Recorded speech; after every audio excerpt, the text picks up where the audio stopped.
अनमोल वचन अखिल भारतीय संत मत सत्संग के संस्थापक और गृहस्थ में आनंद योग के जनक परम संत महात्मा परम पूज्य श्री यशपाल जी महाराज अर्थात परम पूज्य भाई साहब जी द्वारा प्रतिपादित इन अनमोल वचनों का पालन करना अति आवश्यक है।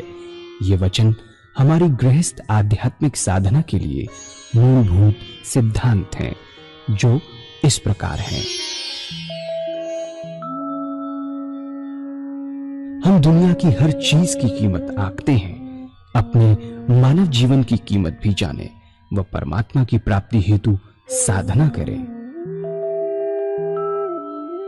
मनुष्य योनि एक उपहार है, इसीलिए परमात्मा को धन्यवाद देते हुए आधा घंटा प्रातःकाल, आधा घंटा सायंकाल पूजा अवश्य करें। सत्संग, सतनाम व सद्गुरु को प्राथमिकता देते हुए इसी के आधार पर ध्यान योगाभ्यास अवश्य करें व गृहस्थ के कार्यों को परमात्मा का कार्य समझकर उसी की याद में संपन्न करें।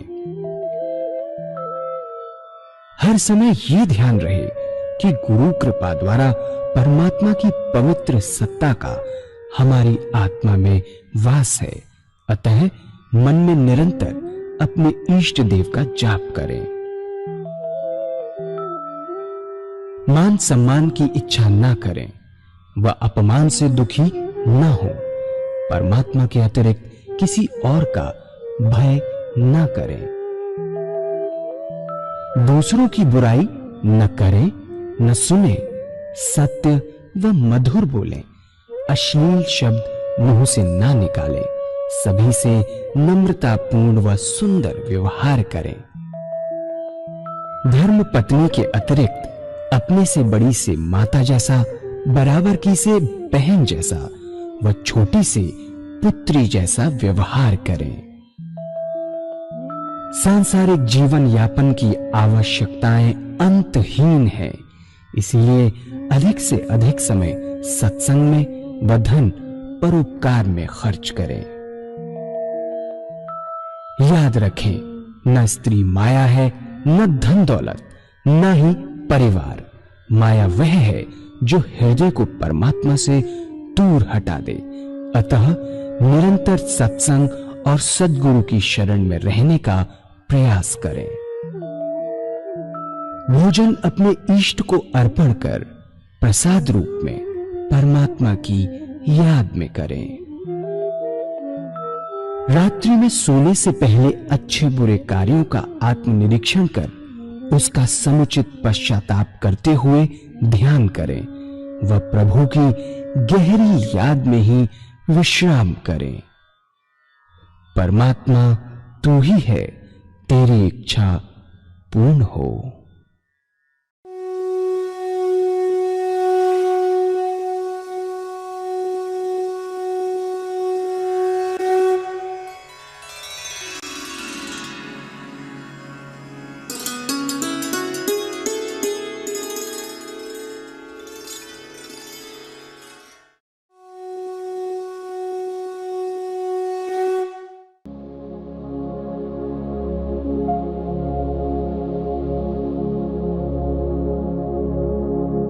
जय सद्गुरुदेव जय पद शरणं श्री यशरूप चरणों शरणं। जय सद्गुरुदेव जय पद शरणं श्री यशरूप चरणों शरणं। దీనికోసం మీరు ఎవరిని అడగక్కర్లేదు, మీ ఆత్మే అతిపెద్ద గురువు. భావన ద్వారా, మీ మనసులో కలిగే భావాల ద్వారా మీకు ఏ మూర్తి యందు, భగవంతుడి యొక్క ఏ స్వరూపం యందు ఇష్టమో మనకు మనమే తెలుసుకోవచ్చు అని చెప్తున్నారు గురుదేవులు.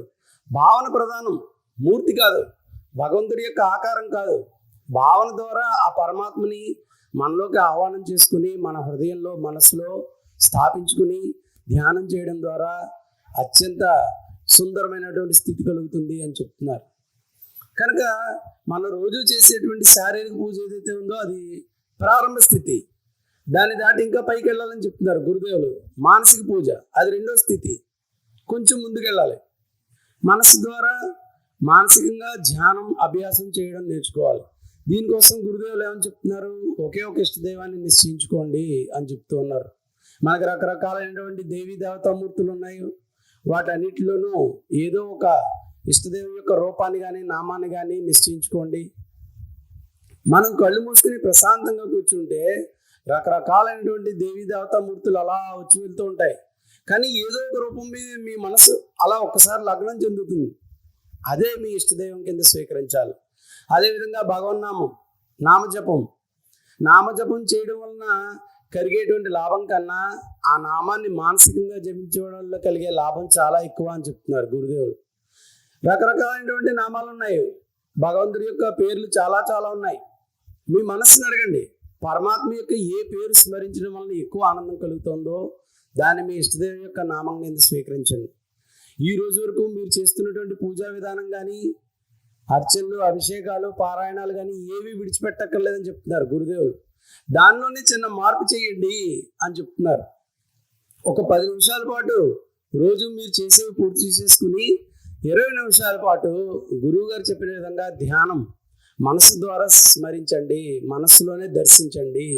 ప్రశాంతంగా కూర్చుని కళ్ళ ముందు కూర్చుని మన ఇష్టదైవం సశరీరంగా మన కళ్ళ ముందే వచ్చి కూర్చున్నారు, ఆయన దగ్గర కూర్చుని నేను ధ్యానం చేస్తున్నాను అనే భావన కల్పించుకోండి. భావన చాలా ప్రధానమైన పాత్ర పోషిస్తుంది ఆధ్యాత్మిక సాధనలో అని చెప్తున్నారు గురుదేవులు. యద్భావం తద్భవతి. మీ మనస్సు ఎటువంటి భావనలు కలిగి ఉంటుందో అదే స్థితి మీకు ప్రాప్తిస్తుంది అని చెప్తున్నారు గురుదేవులు. కనుక ప్రశాంతంగా కూర్చుని మీ ఇష్టదేవ యొక్క స్వరూపం ఇందాక గురుదేవులు తెలియజేశారు. మీరు పరమేశ్వరుడు యొక్క భక్తులు అనుకోండి, ప్రశాంతంగా కూర్చుని ఆ పరమేశ్వరుడు మీ కళ్ళ ముందు ఉన్నట్లు భావన చేసుకోండి. పైనుంచి కింద దాకా ఆయన యొక్క స్వరూపాన్ని ఒకసారి ఊహించుకోండి. పెద్ద పెద్ద జుట్టు, తెల్లటి శరీరం, కళ్ళు, మెల్లో రుద్రాక్షలు, సర్పల యొక్క మాల, ఇలాగా పైనుంచి కింద దాకా మీ ఇష్టదేవాన్ని ఊహించుకుని భావన చేసుకుని ఆయన యొక్క సమక్షంలో నేను ధ్యానం చేస్తున్నాను అనే భావనలో ప్రారంభించండి. ఇంకా కొద్ది రోజులు పోయాక ఆ స్వరూపాన్ని ప్రేమగా మన మనసులోకి, హృదయంలోకి ఆహ్వానం చేయాలి. నా ఇష్టదైవం నా కళ్ళ ముందు లేడు, నా హృదయంలోనే ఉన్నాడు అనే భావన చేసుకోవాలి.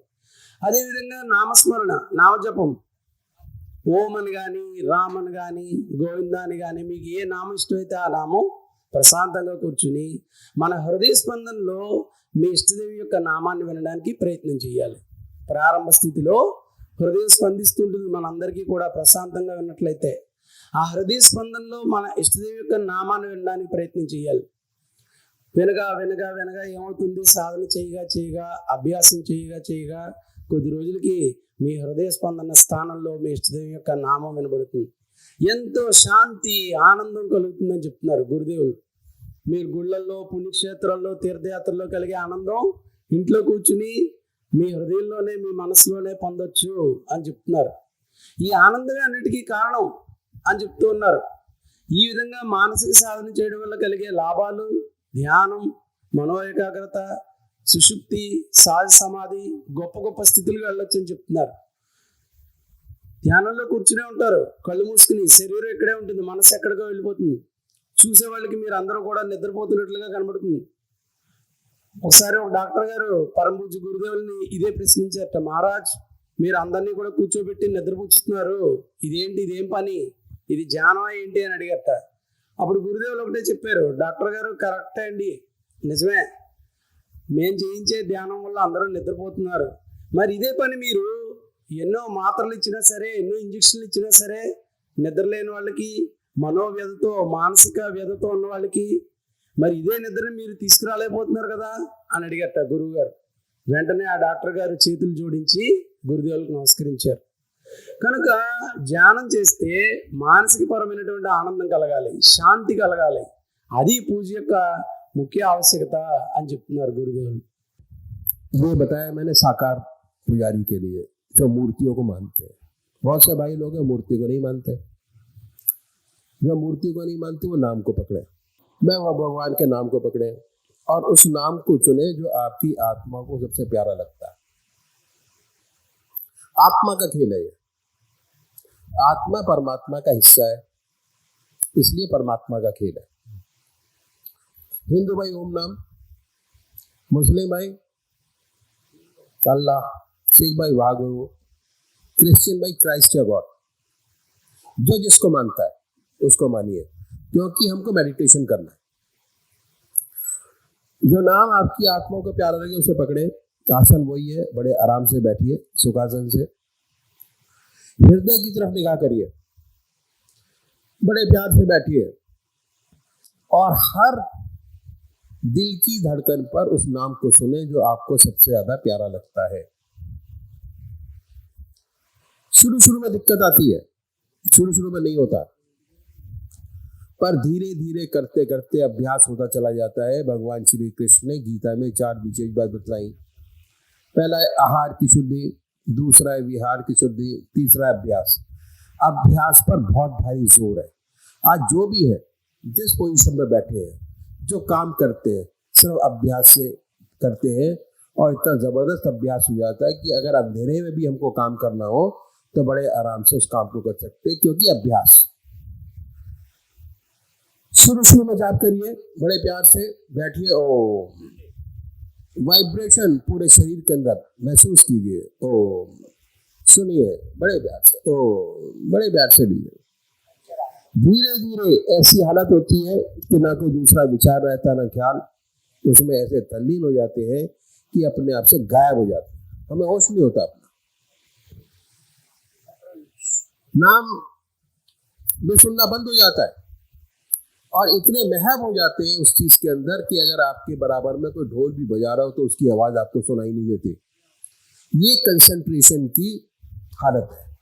जब ये हालत आपकी होगी कंसंट्रेशन की कि आपके बराबर में कोई शोर भी मचा रहा है, आपको एहसास नहीं है, तो समझिए आपका कंसंट्रेशन होना पूरा हो गया।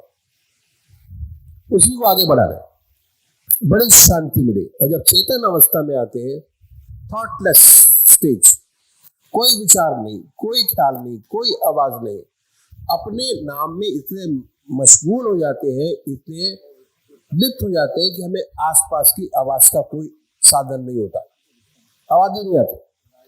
तो इन संतों ने उसके बाद जब दोबारा आते हैं चेतन अवस्था में, ये अवचेतन अवस्था है, जब चेतन अवस्था में आएंगे हम वही नाम सुनते होते हैं जो जिस नाम से हमने शुरू किया। इतनी अनुपम आनंद से भर गया, इतनी शांति मिली, इतनी इंटरनल शक्ति प्राप्त होती है कि ये महसूस करने की बात है। जवान से उस स्टेज का बखान नहीं किया जा सकता। इन संतों ने तरीका बताया पूजा का। अगर ऐसे पूजा करेंगे तो हमको विशेष लाभ होगा, कंसंट्रेशन हमको हासिल होगा, सुषुप्ति की अवस्था हासिल होगी। सुषुप्ति से सहज समाधि में प्रवेश करेंगे और उसके बाद ऐसा दिन आएगा कि हम उसे एकाकार हो जाएंगे, ज्योति से ज्योति मिल जाएगी। ये पूजा का हमने तरीका बताया। दूसरा क्या तरीका है, क्योंकि हमको देखना है, हमें परमात्मा ने 24 घंटे दिए, अभी आधा घंटा हमने अपना सुबह पूजा का लगाया, आधा घंटा हमने शाम को पूजा का लगाया, 1 घंटा। अभी मन नहीं लगेगा। अगर आप चाहेंगे कि आपका पूजा में मन लगना शुरू हो तो नहीं लगता, क्योंकि 23-24 घंटे हमारा जो मन की करंट का बहाव है वो दुनिया की ओर है, 1 घंटा परमात्मा की ओर। तो ज्यादा भार कहाँ है? ज्यादा भार दुनिया के विचारों में अभी हमारा है। तो इन संतों ने इस बात को देखा कि किस तरीके से इस टाइम को और बढ़ाया जाए। आधे घंटा सुबह पूजा, आधा घंटा सायंकाल पूजा, इससे थोड़ा थोड़ा आगे स्टेप बाय स्टेप बढ़ाते चले जाएंगे। दूसरा क्या देखा कि कौन सा हम गृहस्थी लोग हैं, गृहस्थ में बिजी है, हमारे पास समय नहीं है। तो ये हमने महसूस किया कि हमारे पास और कौन सा समय है जो हम परमात्मा को बड़ी आसानी से दे सकते हैं। तो दूसरा साधन क्या बताया कि हर प्राणी भोजन करता है, भोजन करने में आधा घंटा दोपहर को और आधा घंटा रात्रि को लगाता है, ये समय खाली है। हाँ। कोई व्यवसाय का काम नहीं करते, उस टाइम पर कोई घर का काम नहीं करते। इस भोजन के तरीके में थोड़ा परिवर्तन लाना पड़ेगा, ज्यादा नहीं, बहुत थोड़ा सा। वो क्या है, ये पुराना तरीका यही था जो हमारे बुजुर्गों का रहा है भोजन करने का तरीका। अब क्या हुआ कि हमारे ऊपर वेस्टर्न कल्चर की छाप पड़ी, हमारा स्टैंडर्ड 2.5 फुट ऊंचा हो गया। पहले जमीन पर बैठकर भोजन करते थे, अब मेज कुर्सी पर बैठकर भोजन करते हैं। कोई नुकसान है? नुकसान क्या है कि जितने हमारे विचार हैं जो हम डिस्कशन करते हैं वो सारे खाने की मेज पर करते हैं। इस तरीके में तब्दीली लानी होगी, बदलाव लाना होगा। वो क्या है कि जैसे भोजन आपके सामने आए, आप उस भोजन को अपने इष्ट देव के अर्पण कर दीजिए। उसके बाद हर ग्रास, हर कौर अपने इष्ट की याद में खाएं। कोई ग्रास बगैर परमात्मा की याद के आपके शरीर में न जाए, कोई चीज बगैर परमात्मा की याद के न पिए। ये अभ्यास, इसके विशेष लाभ होंगे। भोजन की विशेषता है कि भोजन जिन विचारों में डूब कर किया जाता है उन्हीं विचारों का खून बनेगा। अगर परमात्मा की याद में डूब कर भोजन करेंगे तो आपका जो ब्लड बनेगा वो परमात्मा की याद का रंगा वो बनेगा और पूरे शरीर के अंदर वो सर्कुलेट होगा। जब भी खाली होंगे ऑटोमेटिक आपका मन आपके इसके चरणों में लगना शुरू हो जाएगा। अगर आपने 15 दिन ये काम कर लिया तो 16वें दिन आपको मन पे प्रेशर देने की जरूरत नहीं है, बड़े आराम से ये काम पूरा हो जाएगा। जिन विचारों में अब क्या है कि जब तक ब्लड में राम नाम जागृत नहीं होता तब तक परमात्मा नहीं मिलता। तो ये है आहार की शुद्धि, जो भगवान श्री कृष्ण ने गीता के अंदर लिखा कि गीता में आध्यात्मिक दृष्टि से 4 विशेष स्तंभ है। पहला आहार की शुद्धि है, दूसरा विहार की शुद्धि है, तीसरा अभ्यास है और चौथा वैराग है। अभ्यास निरंतर हम करते चले जा रहे हैं, हर चीज का अभ्यास करते हैं, पर अगर इस चीज का भी अभ्यास करें तो बड़े आराम से अपने इष्ट पद को प्राप्त कर सकते हैं। ఇప్పుడు గురుదేవులు ఇందాక మనకి తెలియచేశారు మానసిక పూజ ఏ విధంగా చేయాలి, పరమాత్మని ధ్యానించడం వల్ల పొందే ఆనందం నిరంతరం ఏ విధంగా పొందాలి, మనస్సు ద్వారా ధ్యానం, మానసిక పూజ, దీనికోసం ఒక ఇష్టదైవాన్ని నిశ్చయించుకోవడం, అదేవిధంగా ఇష్ట నామాన్ని నిశ్చయించుకోవడం, ఇవన్నీ కూడా తెలియచేశారు. దీని ద్వారా మనం ఏం చేస్తున్నాం, ఉదయం అర్ధగంట, సాయంత్రం అర్ధగంట ఇందాక తెలియజేశారు గురుదేవులు. ఈ రోజు వరకు మీరు చేస్తున్నటువంటి పూజా పఠనాలు అన్నీ కూడా ఒక 10 నిమిషాల్లో తేల్చేసుకుని 20 నిమిషాల పాటు కళ్ళు మూసుకుని ప్రశాంతంగా కూర్చుని మనసు ద్వారా ధ్యానం చేయాలి. ఉదయం అర్ధగంట, సాయంత్రం అర్ధగంట, గంట 24 గంటల్లో ఒక గంట సమయం మనం ఇప్పుడు భగవంతుడికి ఇచ్చాం. 23 గంటలు ఇంకా ప్రపంచంలోనే ఉన్నాం. ఏం చెప్తున్నారు గురుదేవులు, అంత త్వరగా ధ్యానం కుదరదు, అంత తొందరగా మనస్సు భగవంతుడి చరణాలపైన లగ్నం అవడం అనేది అసంభవం అని చెప్తున్నారు. ఎందుకని, అభ్యాసం చేయగా చేయగా చేయగా ఆ ధ్యానం ఏకాగ్రత అనేది కలుగుతుంది అని చెప్తూ ఉన్నారు. ఇప్పుడు మీ మనస్సు యొక్క స్థితి చూసినట్లయితే గంట సేపు భగవంతుడి వైపు, 23 గంటలు ప్రాపంచికం వైపు ఉంది. మరి ధ్యానం ఎలా కలుగుతుంది అంటే గురుదేవులు తెలియజేస్తున్నారు.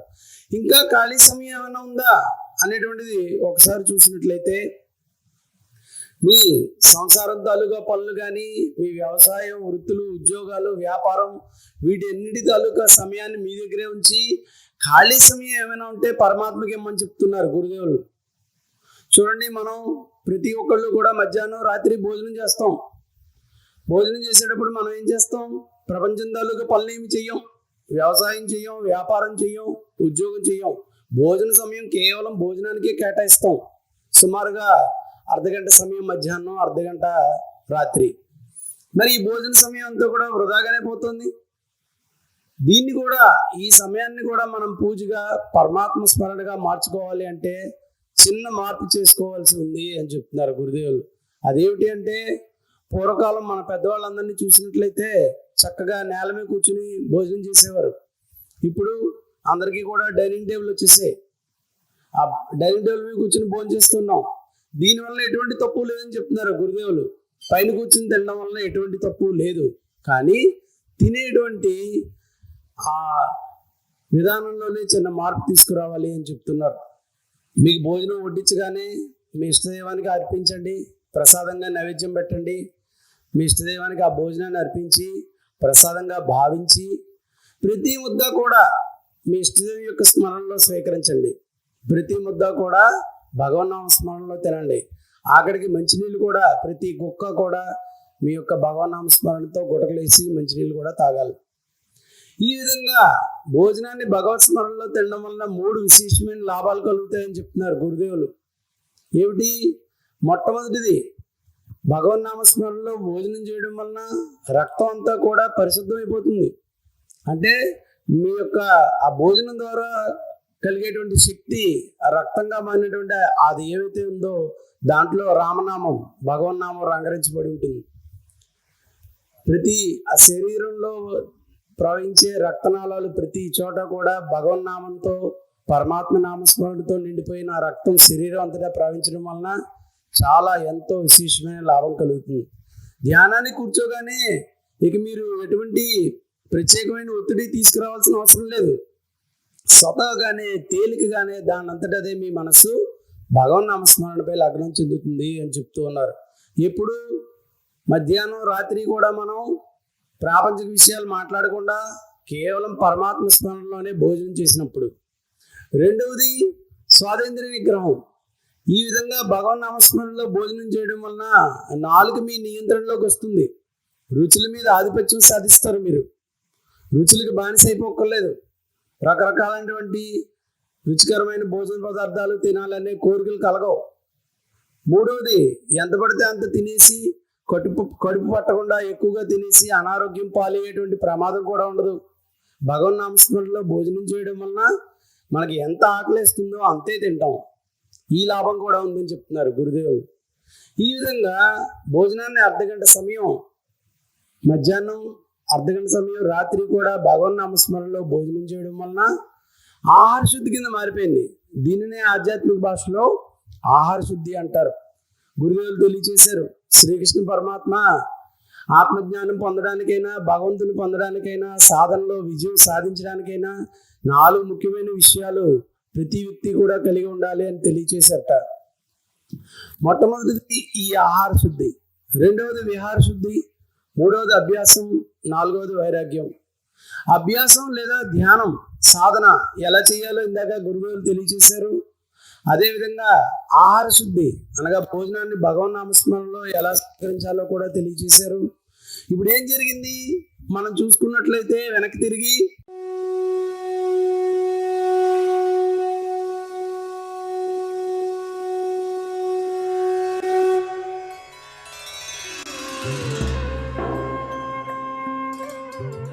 ध्यान योग के कार्यक्रम आनंद योग से निशुल्क जुड़ने के लिए संपर्क करें 9810239677।